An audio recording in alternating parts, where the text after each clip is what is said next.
لا حول ولا قوة إلا بالله العلي العظيم. أعوذ بالله من الشيطان اللعين الرجيم. بسم الله الرحمن الرحيم. الحمد لله رب العالمين والعاقبة للمتقين والنار للعاصين والملحدين، والصلاة والسلام على أشرف الأنبياء والمرسلين خاتم النبیین بالقاسم محمد وعلى آلہ الطیبین الطاہرین المعصومین المنتجبین واللعنۃ الدائمۃ الباقیہ علی اعدائہم اجمعین الی قیام یوم الدین. اما بعد فقد قال اللہ الحکیم فی کتابہ الکریم بسم اللہ الرحمن الرحیم انا انزلناہ فی لیلۃ القدر وما ادراک ما لیلۃ القدر لیلۃ القدر خیر من الف شہر تنزل الملائکۃ والروح فیہا باذن ربہم من کل امر سلام ہی حتی مطلع الفجر. عزیزان گرامی، ناظرین محترم، جلسے تفسیر قرآن مجید کا آج یہ آخری جلسہ ہے، اور قبل اس کے کہ میں اپنے بیان کو شروع کروں، جیسا کہ سارے ناظرین اور ملک کی فرد اس بات سے باخبر ہے کہ اس وقت کرونا کی وبا شدت اختیار کر چکی ہے، اور اس وقت اگر اس وبا سے بچنا ہے تو صرف اور صرف بچنے کا ذریعہ ہے امام عصر علیہ السلام. انہی کے توسل اور انہی کے وسیلے سے اور ان کے آبائے طاہرین یعنی چہاردہ معصومین ہی کے وسیلے سے بلاؤں سے نجات مل سکتی ہے. لہذا قبل اس کے کہ میں اپنے بیان کو آپ کے سامنے پیش کروں، گزارش ہے کہ 5 مرتبہ کم سے کم اما یجیب کی تلاوت فرما کر تمام بیماروں کی شفا کے لیے بارگاہ امام میں تقدیم فرما دیں. بسم اللہ الرحمن الرحیم. اما یجیب المضطر اذا دعاہ ویکشف السوء. اما یجیب المضطر اذا دعاہ ویکشف السوء. امن یجیب المضطر اذا دعاہ ویکشف السوء. امن یجیب المضطر اذا دعاہ ویکشف السوء. امن یجیب المضطر اذا دعاہ ویکشف السوء. یا اللہ، بحق محمد وآل محمد علیہ السلام ان آیات کو بارگاہ امام عصر علیہ السلام میں تقدیم فرما، اور تمام بیماروں کو جہاں کہیں بھی زمین کے اوپر بیمار ہیں، بالخصوص جو لوگ کرونا میں مبتلا ہیں، معبود ان کو شفاء کامل و عاجل مرحمت فرما.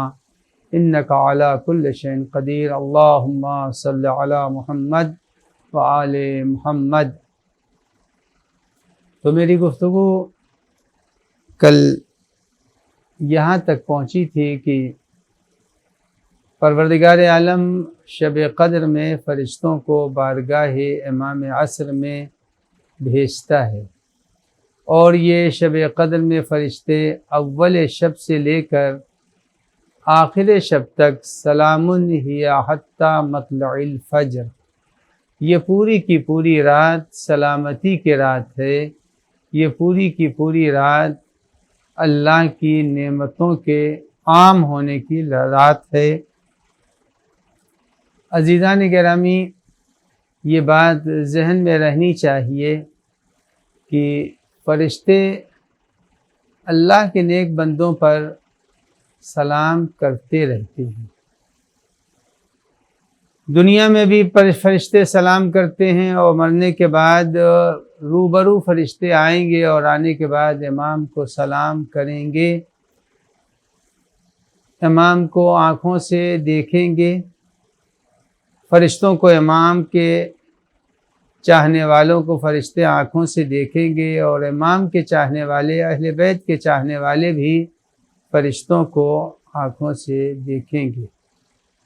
لہذا عزیزان گرامی، چند موقع ہیں جہاں کے اوپر انسان فرشتوں کو دیکھتا ہے اور فرشتہ انسانوں پر سلام کرتے ہیں۔ ان میں 5 موقع ہیں جن کا ذکر کیا گیا ہے قرآن مجید میں۔ 5 موقع ایسے ہیں کہ جب فرشتے سلام کرتے ہیں۔ ایک موقع وہ ہے جس وقت انسان بارگاہ خدا میں پہنچ رہا ہوتا ہے، فرشتے قبض روح کے لیے آتے ہیں، تو کہتا ہے قرآن مجید الذین تتوفاہم الملائکۃ طیبین یقولون سلام علیکم۔ قرآن اس آیہ کریمہ میں ارشاد فرما رہا ہے کہ جب قبض روح کے لیے فرشتے آتے ہیں تو آنے کے بعد وہ فرشتے مرنے والے کو سلام کہتے ہیں، سلام کرتے ہیں، اور سلام کا جو طریقہ ہے سلام علیکم، تم پر اللہ کی سلامتی ہو۔ تو معلوم یہ ہوا کہ جب انسان اس دنیا میں ہے، ابھی مرا نہیں ہے، مگر وہ فرشتے اس کو آ کر کے ملک الموت اور اس کے ساتھ جو فرشتے ہیں، قرآن کہتا ہے الذین تتوفاہم الملائکہ طیبین یقولون سلام علیکم، تو فرشتے سلام کرتے ہیں مرنے والے کو۔ تو ایک موقع قرآن بیان کرتا ہے کہ جب کوئی دنیا سے جانے لگتا ہے، نیکوکار ہے، تو فرشتے سلام کرتے ہیں۔ دنیا چھوڑنا بہت ہی سخت ہے، اس لیے دنیا کا چھوڑنا سخت ہے کہ انسان جس جگہ کے اوپر رہنے لگتا ہے وہاں سے مانوس ہو جاتا ہے، اور جب مانوس ہو جاتا ہے تو اس مانوس ہونے کی بنیاد پر یہ کوئی اس کے معنی یہ نہیں ہے کہ جو شخص دنیا چھوڑتا ہے اس کو رنج و ملال ہے تو اس کے معنی گنہگار ہے۔ ہر گنہگار اور بے گناہ کو مد نظر نہیں رکھنا ہے، بلکہ یہ دیکھنا ہے کہ آپ ایک پرندے کو پال لیجئے، اور پرندے کو پالنے کے بعد اس کے بغل میں ایک نیا پنجرا رکھ دیجئے، تو وہ پرندہ چونکہ جس پنجرے سے مانوس ہے اور جس اپنی جگہ سے وہ مانوس ہے، اس کے بغل میں بالکل اسی کے جیسا پنجرا رکھ دیا ہے، اسی کے جیسا آپ نے اس کے لیے کابک رکھ دیا ہے، لیکن وہ جائے گا تو اپنے ہی اس پنجرے کے اندر جائے گا، اپنے اسی کابک کے اندر جائے گا، وہ نئے جگہ کے اوپر نہیں جائے گا۔ تو معلوم ہوا کہ جانور بھی جس جگہ سے مانوس ہو جاتے ہیں وہ نئی جگہ جانا پسند نہیں کرتے۔ آپ یہ دیکھ لیجئے کہ جانوروں میں بھی یہی روش ہے، اور اگر کسی نے کسی جگہ کے اوپر کرائے کے اوپر بہت دن رہ گیا، اس کا وہاں پر قیام خاصا رہ گیا، تو جب وہ چھوڑنے لگتا ہے اس علاقے کو یا کبھی وہاں سے گزرنے لگتا ہے تو وہ یاد آتا ہے اس کو، کہا یہاں کے اوپر ہم فلاں سن میں رہتے تھے، ارے اب تو یہ سب تبدیلیاں آ گئی ہیں۔ تو معلوم یہ ہوا کہ جس جگہ سے انسان مانوس ہو جاتا ہے اس کا چھوڑنا اس کے لیے مشکل ہے، اور جب وہاں سے گزرتا ہے تو اس کو یاد آتی ہے کہ ہم یہاں کے اوپر کبھی رہا کرتے تھے۔ اسی لیے تاکید کی گئی ہے کہ تم اپنے مردوں کو یاد رکھا کرو۔ مردوں کی روحیں آتی ہیں اور آنے کے بعد وہ اپنے گھر کو دیکھتی ہیں، تو دنیا کے چھوڑنے کے وقت ہر انسان کا دل اندر سے خوف زدہ ہو جاتا ہے، وہ چھوڑنا نہیں چاہتا، مانوس چونکہ دنیا سے ہے، لہذا یہ نہیں سوچنا چاہیے کہ جو بھی دنیا میں رہتا ہے وہ یہاں سے جانے لگتا ہے تو بے چین ہوتا ہے، تو ہر بے چینی کے معنی گنہگار ہونا نہیں ہے۔ لہذا جب وہ دنیا سے کوئی جائے گا تو فرشتے اسے سلام کریں گے اور کہیں گے یقولون سلام علیکم۔ اس کے بعد دوسرا موقع ہے جو سورہ زمر میں قرآن مجید نے بیان کیا ہے۔ قرآن مجید کہتا ہے کہ در جنت پر فرشتے کھڑے ہیں، اور جب در جنت پر فرشتے کھڑے ہیں تو وہ فرشتے جب کوئی جنتی والد جنت ہوگا تو وہ فرشتے کہیں گے سلام علیکم طبتم فادخلوها خالدین، وہ ان کا ویلکم کریں گے، ان کا استقبال کریں گے، اور استقبال کرنے کے بعد فرشتے کہیں گے کہ تشریف لائیے، سلام علیکم، آپ پر اللہ کی سلامتی ہو، فادخلوہا خالدین، آپ اس میں داخل ہو جائیے، اور اس میں اب ہمیشہ اس جنت کے اندر آپ کا قیام رہے گا، یہاں سے آپ نکالے نہیں جائیں گے۔ تو پتہ چلا کہ در جنت کے اوپر بھی استقبال کے لیے، یعنی جیسے ہی دنیا کا دور ختم ہوتا ہے اور ختم ہونے کے بعد جب دور برزخ شروع ہوگا یا دور آخرت شروع ہوگا، تو اسی وقت سے مستحق قرار پاتے ہیں جو لوگ نیک ہوتے ہیں، جنتی ہوتے ہیں، وہ ملائکہ کے سلام کے مستحق ہوتے ہیں۔ در جنت پر فرشتے کہیں گے سلام علیکم طبتم فادخلوہا خالدین۔ اس کے بعد جب جنتی جنت میں داخل ہو جائے گا اور جب جنت میں پہنچ گیا تو وہاں کے اوپر بھی جنت میں فرشتے آئیں گے، اور جنتیوں کو جب پہلی مرتبہ ایک نئے سجے ہوئے گھر میں انسان پہنچے گا تو پہنچ کر کے وہاں یہ انسان ملائکہ کے سلام کو قبول کرے گا۔ ملائکہ ملاقات کے لیے آئیں گے جنت کے اندر، اور جب ان جنتیوں کو دیکھیں گے تو کہیں گے والملائکہ، قرآن کہتا ہے والملائکۃ یدخلون علیہم من کل باب، میں جتنے بھی دروازے ہیں ہر دروازے سے ملائکہ داخل ہوں گے، اور داخل ہونے کے بعد کہیں گے والملائکۃ یدخلون علیہم من کل باب سلام علیکم۔ معلوم یہ ہوا کہ یہ جو انداز سلام ہے یہ بھی قرآن کا انداز سلام ہے، سلام علیکم، السلام علیکم یہ غلط نہیں ہے، لیکن قرآن کے سلام کا انداز ہے سلام علیکم۔ تو ملائکہ چہار سم سے، یعنی جو جتنے بھی دروازے جنت کے ہیں ہر دروازے سے داخل ہوں گے، اور داخل ہونے کے بعد ملائکہ کہیں گے آپ پر اللہ کی سلامتی ہو۔ تو ملائکہ کا مزاج یہ ہے کہ ملائکہ مومنین پر سلامتی کا پیغام لے کر آتے ہیں۔ شب قدر میں بھی ملائکہ پوری رات آتے رہیں گے، جاتے رہیں گے، جیسا کہ میں نے پہلے ذکر کیا تھا کہ ملائکہ آئیں گے اور جائیں گے، زمین پر جگہ نہیں ہوگی۔ قدر کے معنی ہوتے ہیں کم جگہ کے، جس کا تذکرہ میں کر چکا ہوں۔ تو معصوم سے جب پوچھا گیا تھا کہ مولا تو پھر زمین کے اوپر فرشتے اتنے تو ہیں زیادہ کہ کیسے سمائی ہوگی؟ کہا جیسے خانہ کعبہ کے صحن میں کچھ آ رہے ہیں، کچھ جا رہے ہیں، کچھ آ رہے ہیں، کچھ جا رہے ہیں، لاکھوں کا مجمع ہوتا ہے۔ چھوٹا سا صحن کعبہ ہے، مسجد الحرام ہے، لیکن اس کے باوجود آ رہے ہیں، جا رہے ہیں، نکل رہے ہیں۔ اسی طرح سے پوری رات فرشتے آتے رہیں گے، جاتے رہیں گے۔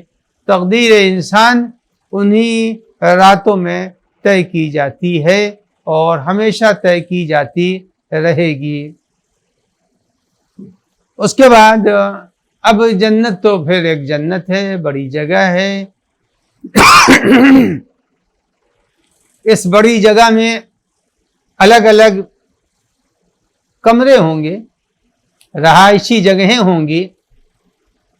جب رہائشی جگہیں ہوں گی، الگ الگ ہوں گی، تو اب یہ یاد رکھیے ان رہائشی جگہوں پر بھی جب آدمی پہلے مثلا آپ کسی کے مہمان ہوئے تو پہلے ڈرائنگ روم میں بیٹھے، ڈرائنگ روم کے بعد سے اب آپ کا سامان اس کمرے میں اہل خانہ، صاحب خانہ، گھر والے پہنچائیں گے جہاں کے اوپر اب آپ کا بیڈ لگا ہوا ہے، وہاں پہنچائیں گے۔ اسی طرح جنت کے اندر بھی الگ الگ پہلے وارد جنت ہوں گے تو چاروں طرف سے ان کا استقبال ہوگا۔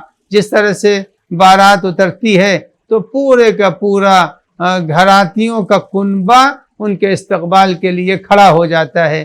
ایسے ہی جنت کے اندر جب جنتی پہنچیں گے تو سارے کا سارا کنبہ وہیں کے اوپر جنتیوں کا، ملائکہ کا جو جھنڈ ہے وہ استقبال کرے گا۔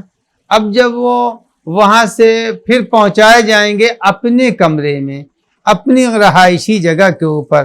جب وہاں پہنچیں گے تو اس کو کہتے ہیں کہ غرفہ جنت. غرفہ یعنی وہ کمرہ، وہ مکان جہاں کے اوپر آدمی ظاہر ہے پورے کا پورا محل بادشاہوں کا بنتا تھا، لیکن رہتا تو وہ ایک ہی کمرے میں تھا. ہے پوری جنت اس کی، لیکن اس کی قیام گاہ، اس کی رہائش کی جگہ اتنی ہی ہے جتنا اس کو ضرورت ہے، تو اسے غرفہ بولتے ہیں.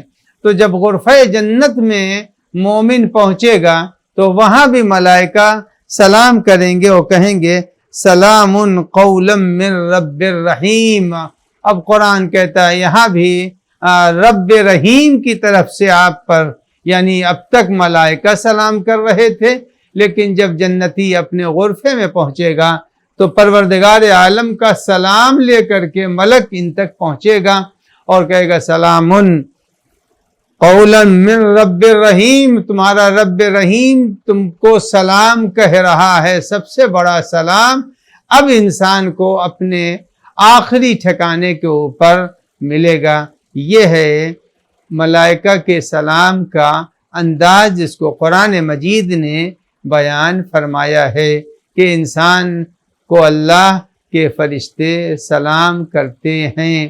اب میں جب شب قدر کی بات، تو پوری شب قدر کے سلام ہی حتی مطلع الفجر، جب تک کہ صبح صادق نہیں ہو جاتی سارے کے ساری رات اللہ نے سلامتی کی رات قرار دیا ہے. لہذا اس سلامتی کی رات کو ضرورت ہے کہ ہمارے جتنے بھی ناظرین ہیں اس سلامتی کی رات کو اپنے لیے حقیقتاً سلامتی کی رات قرار دیں، اس لیے کہ یہ مہینہ ماہ مبارک بھی ہے اور ساتھ ہی ساتھ کرونا کی وبا بھی بہت شدید ہے. ایسے صورتحال میں کوشش یہ کرنا چاہیے کہ امام کے ظہور کی دعا مقدم ہونی چاہیے، دوسرے تعمیر بقی کی دعا مقدم ہونی چاہیے کہ خدایا حضرت کے ظہور میں تعجیل فرما اور تعمیر بقی کے اسباب عنایت فرما.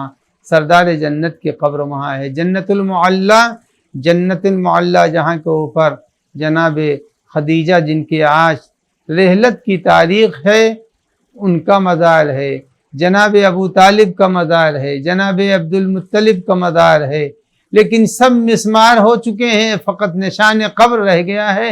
لہذا دعا اپنی کرنی چاہیے کہ خدایا ان مزارات کو عافیت کے ساتھ تعمیر کا موقع عنایت فرما. تو یہ رہی گفتگو شب قدر میں ملائکہ کے سلام کی کہ آتے ہیں اور آ کر کے بارگاہ امام میں پورے سال کے حساب و کتاب کو پیش کر کے چلے جاتے ہیں. اب عزیزان گرامی یہ بات ذہن میں رہے کہ وجود امام سے کچھ لوگ مایوس ہو جائیں گے. مایوس انسان کب ہوتا ہے؟ مایوس اس وقت ہوتا ہے جب مسلسل اس کی دنیا میں مرادیں مستجاب نہ ہو رہی ہوں تو مایوس ہوتا ہے. مایوس ہو گیا کہ نہیں ہم نے اتنی دعا کی ہمارا بیمار نہیں بچا، میں نے اتنی دعا کی ہمارا لڑکا نہیں آگے بڑھ سکا، ہم نے اتنی دعا کی ہم کاروبار میں آگے نہیں بڑھ سکے. تو مسلسل جب انسان اپنے ارادوں اور اپنی مرادوں میں ناکام ہوتا ہے تب وہ مایوس ہونے لگتا ہے. لیکن یہ یاد رکھیے گا کہ مایوسی قرآن مجید کے اندر مذموم قرار دی، بری بات ہے. لا تقنطوا من رحمت اللہ. پروردگار عالم نے اس دنیا میں بڑے بڑے مسائل آئے. آپ نے دیکھا قرآن کہتا ہے کہ جو سفینہ نوح چل رہا تھا پانی میں، اس کشتی کو ڈبونے کے لیے بڑی بڑی لہریں تھیں. کل جبال قرآن کہتا ہے اتنی اونچی لہریں تھیں جتنے کہ پہاڑ ہوتے ہیں اتنے اونچے. لیکن جب اللہ نے کہا میں بچا لوں گا تو بچا کے اللہ نے اس کو کنارے پہنچا دیا. جس طرح سے جناب موسیٰ علیہ السلام اپنے ساتھیوں کو لے کے رات کے اندھیرے میں نکلے اور نتیجہ یہ ہوا کہ اللہ نے دریا میں راستہ بنایا اور ان کو پار کر دیا۔ یہ کرونا کی وبا سے بھی انشاءاللہ مومنین بچتے جائیں گے اور نکل جائیں گے۔ اب آئیے عزیزان گرامی، امام عصر علیہ السلام ایسے ہی موقعوں کے اوپر اپنے وجود کا ظہور کرتے ہیں، یعنی پتہ چل جائے کہ امام ہیں، ورنہ یہ ہو گیا ہوتا، اگر وہ نہ ہوتے تو یہ ہو گیا ہوتا۔ ایک آدھ موقع ایسے زندگی میں کسی کے بھی سامنے آ جاتے ہیں، چونکہ ہمارے ہندوستان میں یہ رسم و رواج نہیں ہے، ورنہ ایسا نہیں ہے کہ ہندوستان میں امام عصر علیہ السلام نے کسی کا تعاون نہ کیا ہو، کسی کی مدد نہ کی ہو، کسی کے ظاہر بظاہر اس کی کمک نہ کی ہو۔ یہ اور بات ہے، کوئی ضروری نہیں کہ امام کو ہم پہچان لیں، یا امام کسی کے ذریعے سے للہ جنود السماوات والارض، اللہ کا لشکر ہے، لشکر کے لیے ضروری نہیں کہ انسان نہ ہو، نہیں، اللہ کے لشکر میں انسان بھی ہیں، جنات بھی ہیں، ملائکہ بھی ہیں، سبھی اللہ کے لشکر میں ہیں۔ تو امام کی تائید اور غیب کی مدد کسی نہ کسی راستے سے ہو جاتی ہے۔ میں دو ایک واقعہ آپ کی خدمت میں بیان کر دوں جس سے پتہ چلے کہ گاہے بگاہے امام اپنے وجود کو اپنے چاہنے والوں کے سامنے معجزے کے ذریعے سے، کسی ذریعے سے ظاہر کر دیتے ہیں۔ یا مثلاً ایک مرحوم مجلسی اول، یعنی مرحوم صاحب بہار کے والد کا واقعہ ہے۔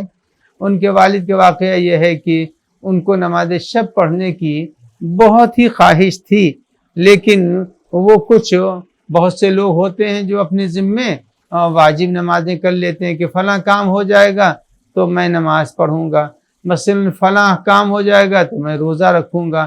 یہ نظر و عہد کے بہت سے روزے ہوتے ہیں، بہت سی نمازیں ہوتی ہیں جو آدمی مانتا رہتا ہے۔ جو لوگ صاحبان عرفان ہوتے ہیں وہ نمازوں کے ذریعے سے اپنے مسائل کو حل کر لیتے ہیں۔ ہم لوگ دوسروں سے بیان کر کے حل کرتے ہیں، مگر جو صاحبان عرفان ہوتے ہیں وہ اپنی بات اپنے رب سے کہتے ہیں، اس لیے وہ قرآن کہتا ہے۔ عورتیں بالخصوص اس پر عمل بھی کرتی ہیں، قرآن کہتا ہے وَاسْتَعِينُوا بِالصَّبْرِ وَالصَّلَاةِ، نماز اور روزے کے ذریعے سے تم اللہ سے مدد مانگو۔ لہذا ایسا ہوتا ہے، عورتیں زیادہ ماشاءاللہ ہمارا فلاں کام ہو جائے گا ہم روزے رکھیں گے، تو یہ یاد رکھیے کہ روزہ رکھنا اپنی حاجتوں کے لیے ایک سیرت معصوم ہے۔ اور آج اس وبا سے بچنے کے لیے بھی نظر شرعی اگر کوئی کر لے کہ خدایا ہمارا فلاں بیمار صحت پا جائے گا تو میں روزہ رکھوں گا یا رکھوں گی، اس لیے کہ سورہ دہر اترا ہی ہے، اس لیے اترا تھا چونکہ حضرات حسنین بیمار تھے، لہذا ان کی شفا کے لیے روزہ رکھا تھا فاطمہ زہرا نے، ان کی شفا کے لیے روزہ رکھا تھا ام المومنین نے، ان کی شفا کے لیے روزہ رکھا تھا فضہ نے، خود سرکار سید الشہداء اور حضرت امام حسن علیہ السلام نے روزہ رکھا تھا۔ لہذا پتہ چلا کہ وہ روزے جو رکھے گئے تھے وہ شفا کے لیے تھے۔ لہذا کرونا کی وبا سے بچنے کے لیے اگر کوئی شخص یہ نیت کر لے کہ خدایا میں روزہ رکھوں گا ہمارا فلاں بیمار اچھا ہو جائے، تو یقیناً روزے کے ذریعے سے جب مدد انسان چاہ رہا ہے خدا سے تو پروردگار عالم اس کو شفاء کامل و عاجل عنایت فرمائے گا۔ لہٰذا ہمیشہ انسان کو چاہیے کہ انسان نماز اور روزے کے ذریعے سے اپنی مشکلات کا حل تلاش کرے۔ اہل بیت وسیلہ بن جاتے ہیں۔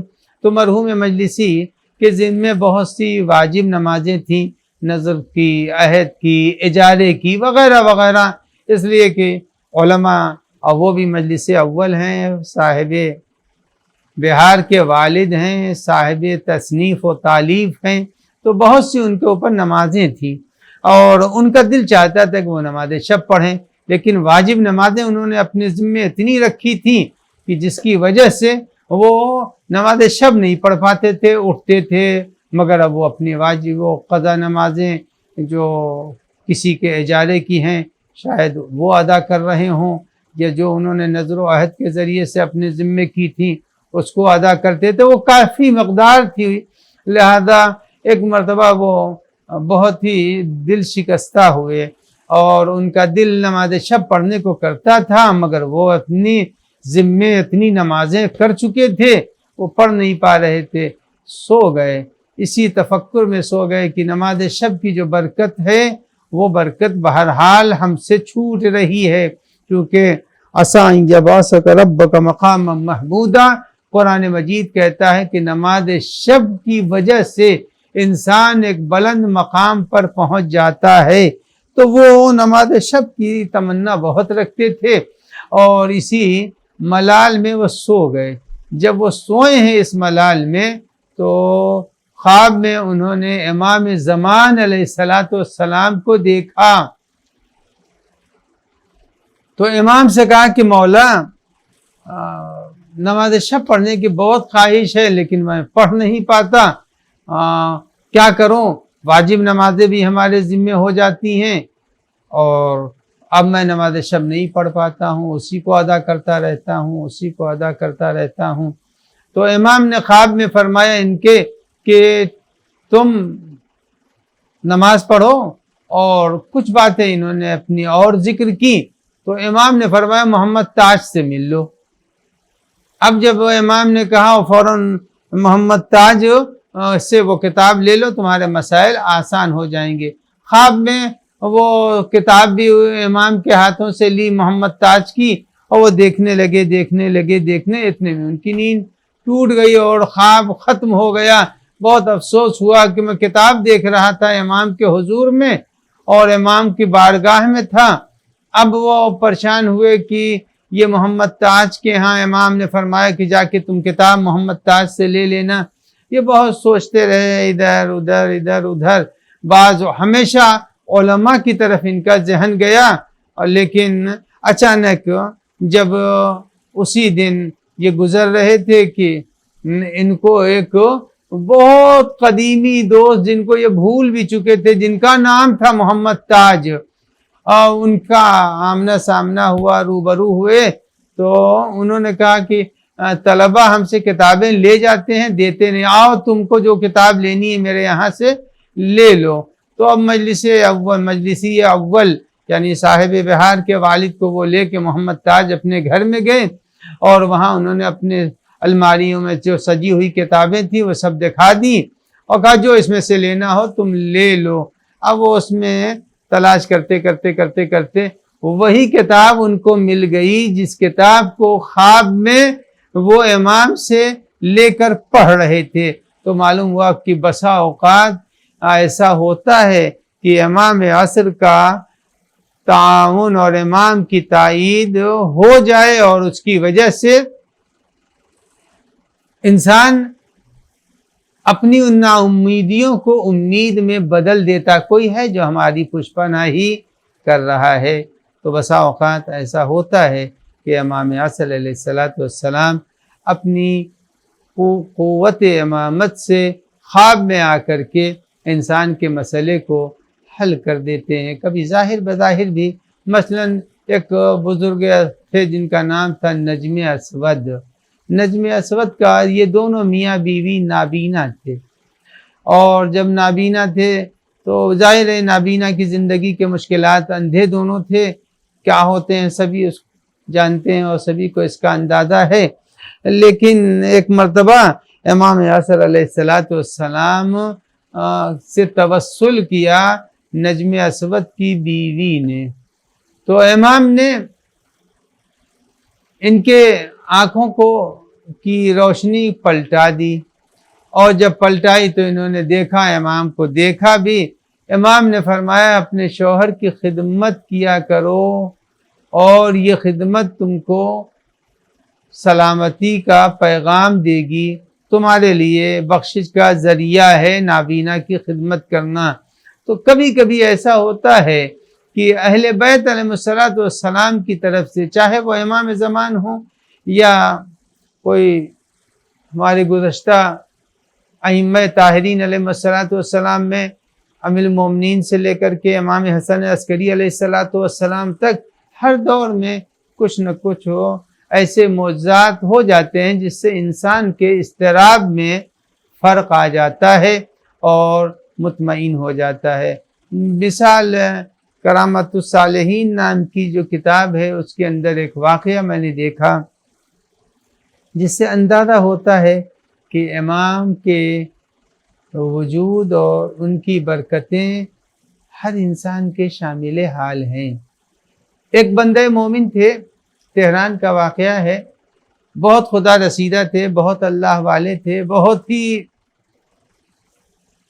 پہنچے ہوئے بزرگ تھے۔ جب تک انسان زندہ رہتا ہے اس کی بزرگی اور اس کی بلندی کا پتہ نہیں چلتا، لیکن جب وہ مر جاتا ہے تو راز کھلتا ہے کہ یہ تو امام زمان علیہ السلام سے ملتے تھے، ملاقات کرتے تھے۔ بہرحال ایک ایسے ہی صاحب کرامت تھے کہ جو امام سے ملتے تھے مگر رہتے تھے کرائے کے مکان میں، تھے امام کے قریب لوگوں میں، لیکن کبھی بھی اپنی غربت کا تذکرہ امام سے نہیں کیا۔ ایسے بڑے واقعات ہیں، مثلا جناب ابن مکتوم نابینا تھے، نابینا کے ساتھ ساتھ امام کی بے حد قریبی صحابی بھی تھے۔ جب لوگوں نے ان سے کہا کہ تم اپنی آنکھیں امام سے کیوں نہیں مانگتے کہ تم کو روشنی مل جائے، تو کیا جواب دیا ہے؟ ایسا جواب دیا ہے کہ آج مضطرب و بے چین دل کے لیے ایک سہارا، کہاں مانگا اس سے جاتا ہے جو نہ جانتا ہو۔ جب وہ دیکھ رہے ہیں لہٰذا میں ایسی صورت میں ان سے کیا مانگوں۔ ایک بار انہوں نے ذکر کر دیا امام جعفر صادق علیہ السلام سے کہ مولا میں نے آج تک دنیا دیکھا نہیں، یعنی اس روایت سے پتہ چلا کہ وہ پیدائشی اندھے تھے، روشنی نہیں تھی۔ تو امام نے کہا دنیا دیکھنا چاہتے ہو؟ کہا ہاں۔ بس امام نے ان کے چہرے پر ہاتھ پھیرا، جب ہاتھ پھیر دیا تو پھر سارا مدینہ ان کا میں نے کھڑکی ایک ایک گھر کی کھڑکی تک دیکھی اور دیکھتا رہا۔ تھوڑی دیر کے بعد سے خود وہ روشنی ہماری آنکھوں سے چلی گئی۔ تو کسی نے کہا کہ تم نے کیوں نہیں کہا کہ مولا ہماری روشنی جا رہی ہے، سنبھالیے اس کو؟ تو کہا کہ مانگا اس سے جاتا ہے جو نہ جانتا ہو۔ اگر ان کی نگاہ میں مصلحت ہوتی تو وہ یقیناً ہماری روشنی کو باقی رکھتے، لیکن ان کی نگاہوں میں مصلحت نہیں تھی، اس لیے انہوں نے ہماری تمنا پر ہمیں دے بھی دیا اور پھر اس کے بعد ہماری روشنی لے لی۔ تو یہ بیچارے کرائے کے مکان میں رہتے تھے، اور ایک دن ایسا ہوا کہ صاحب خانہ نے اپنا گھر چھوڑنے کے لیے کہا، اور انہوں نے تلاش کیا کہ کہیں تہران میں کرائے کا مکان مل جائے، نہیں ملا۔ پھر اس کے بعد اس نے مدت بڑھا دی 1 مہینے کی، پھر اس مدت میں انہوں نے تلاش کیا، نہیں ملا، پھر اس نے مدت بڑھا دی۔ اس کے بعد ایک وقت وہ آیا کہ صاحب خانہ نے ان کا سامان نکلوا کر گھر کے باہر رکھ دیا۔ انہوں نے سامان اٹھایا اور آ کر کے فٹ پاتھ پر سارے سامان کو اپنے اکٹھا کیا۔ بیوی بچے فٹ پاتھ پر بیٹھے ہوئے ہیں اور فکر میں ہے کہ 2 مہینے سے میں گھر تلاش کر رہا ہوں، گھر مل نہیں رہا ہے، کہاں جاؤں، کیا کروں، فٹ پاتھ پر بیٹھا ہوا ہوں، بچے بیوی سامان سب فٹ پاتھ پر ہے۔ اسی فکر میں غرق تھے کہ امام ادھر سے گزرے۔ جب امام گزرے تو امام نے نام لے کے کہا، ارے تم یہاں بیٹھے ہوئے ہو، اللہ حل کر دے گا مشکل کو تمہاری، یا جو گفتگو ہوئی ہو۔ امام سے جو گفتگو ہو رہی تھی اس میں اس بندے مومن نے امام سے کہا، مولا ہم آپ کے اور آپ کے بزرگوں کے سارے مصائب سے باخبر ہوں، لیکن اتنا ضرور ہے کہ آپ لوگ کبھی کرائے کے مکان میں نہیں تھے، یہ آپ کو تکلیف کا احساس نہیں ہے۔ جیسے ہی یہ سنا امام ہنس پڑے، اور جب امام وقت ہنس دے گا اور خوش ہو جائے گا تو اس کے معنی یہ ہے کہ مصیبتوں کا اگر پہاڑ بھی ہوگا تو وہ بھی ٹل جائے گا۔ جیسے ہی یہ کہا کہ آپ لوگ کرائے کے مکان میں نہیں تھے، اس کو سننے کے بعد امام ہنسے اور کچھ نہیں بولے، امام پھر بھی چلے گئے۔ اتنے میں اب دیکھیے امام نے کیسے تائید غیبی کی۔ امام نے مدد تو نہیں کی، مسکرائے اور چلے گئے۔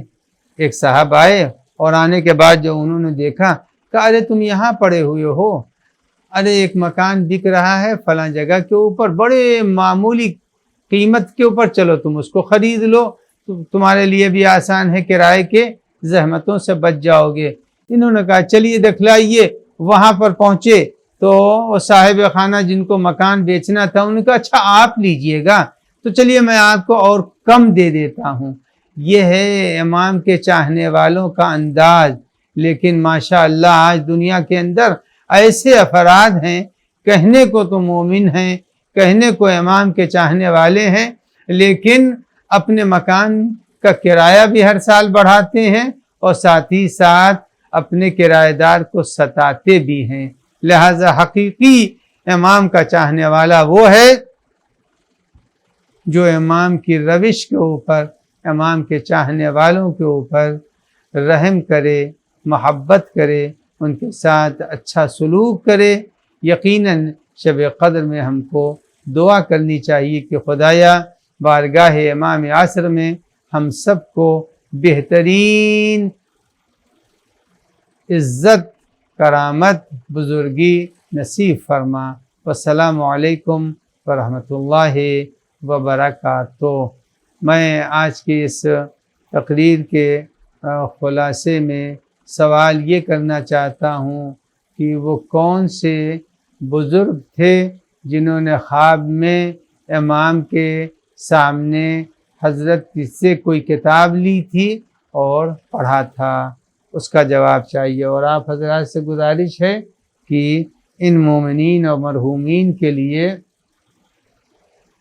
سورہ فاتحہ پڑھ دیں۔ قاسم حسین ابن کاظم حسین، کنیز بطول بنت صادق حسین، رئیس بانو بنت قاسم حسین، عبداللہ اللہ بخش،